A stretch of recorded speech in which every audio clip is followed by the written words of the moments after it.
Assalamualaikum warahmatullahi wabarakatuh. Bismillahirrahmanirrahim. Alhamdulillahirabbil alamin. Wabina sa'in ala muridinaddin.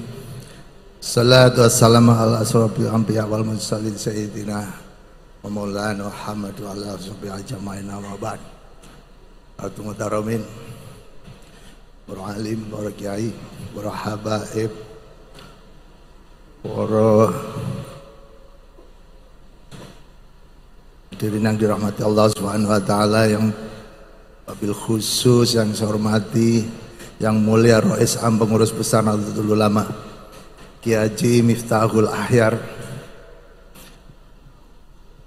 pengasuh pesantren Langitan, yang saya hormati Kiai Haji Baidil Fakih dan seluruh dzurriyyah Pondok Langitan, ada Kiai Marzuki, Kiai Muhammad Fakih, Kiai Abdullah Habib Fakih, Kiai Abdurrahman, Kiai Maksum. Juga saya hormati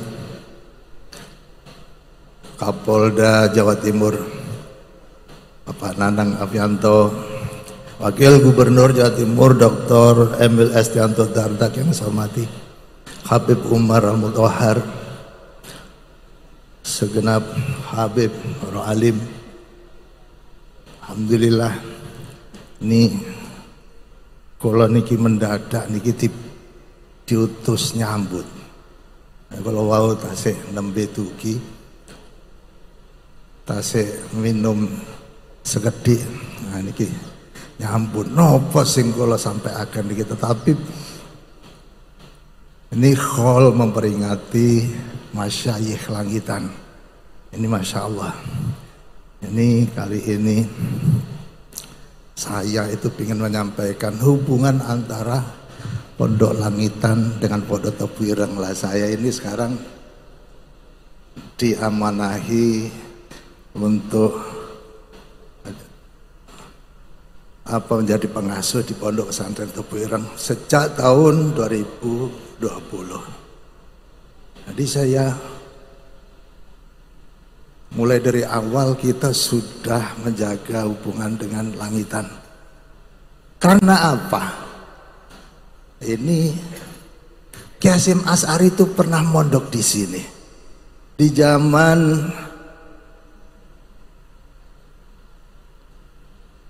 zaman Kiai Khazin, Kiai Soleh, maaf, ya. Di zaman Kiai Soleh itu Kiai Hasyim Asy'ari pernah mondok di sini, maka kemudian saya itu mau tolong disampaikan katanya tadi dari keluarga sini, dan ini saya gembira sekali, saya bahagia sekali bersama dengan semuanya yang terang bahwa kita sama-sama memperingati qaul pada hari ini seluruh masyayikh yang sekarang ini di Langitan ini sudah generasi ke-6 untuk pengasuhnya. Dan apa yang ada cerita antara hubungan antara Langitan dengan Tebuireng itu sudah terjalin jauh sebelum masing-masing mendirikan pondok. Pondok Tebuireng didirikan tahun 1899, sedang Langitan lebih awal 1852. Tapi sebelum itu semua keluarga nyambung. Tradisi pondok-pondok zaman dulu untuk mengakrabkan hubungan itu banyak yang kemudian berbesanan, dan tradisi itu alhamdulillah menjadikan satu kekuatan. Sejak zaman dulu umat Islam yang mengikuti faham ahli sunnah wal jamaah selalu menjaga hubungan-hubungan kekeluargaan, dan jauh sebelum kemerdekaan. Apa yang bisa kita petik dari itu semuanya? Ada orang menyampaikan bahwa Indonesia dijajah oleh Belanda.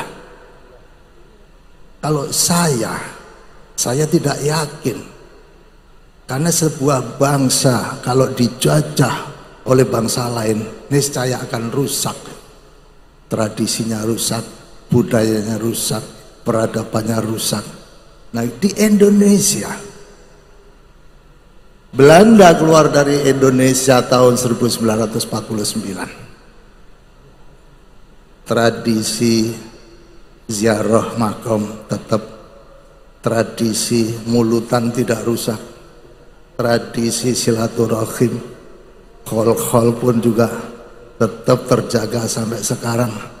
Itu semua karena jasa-jasa para masyayikh, para ulama, aulia pada zaman itu mendampingi umatnya. Dan itulah yang harus kita contoh, kita lanjutkan tradisi-tradisi, kita menjaga silaturahim. Monggo ahlan wa sahlan Kiai Haji Agus Ali Mazuri, mugi tansah sehat. Atus kula mboten matur kathah, nika kula mendadak dipun utus nyampaiaken hubungan-hubungan, namun hubungan Pondok Tebu Ireng kalian Langitane hubungan sampun lami. Ini diurut minggah malih mbah-mbah niku tasik nyambung terus. Bila ewet mulai ini kapan? Ya mulai insyaallah mulai sejak zaman dulu. Hubungan-hubungan itu, hubungan-hubungan kekeluargaan antara pondok ini. Nah, ini mudah-mudahan sampai sekarang kita bisa lanjutkan silaturahim, kemudian berpesanan, dan alhamdulillah kita akan lanjutkan lagi. Saya kebetulan sekarang juga diamanai sebagai Ketua PWNU Jawa Timur. Nomor satu yang paling utama adalah bagaimana kita menjalin, kita mengakrabkan, kita membangun silaturahim. Seperti yang dulu dilakukan oleh leluhur-leluhur para ulama, masyayikh, habaib.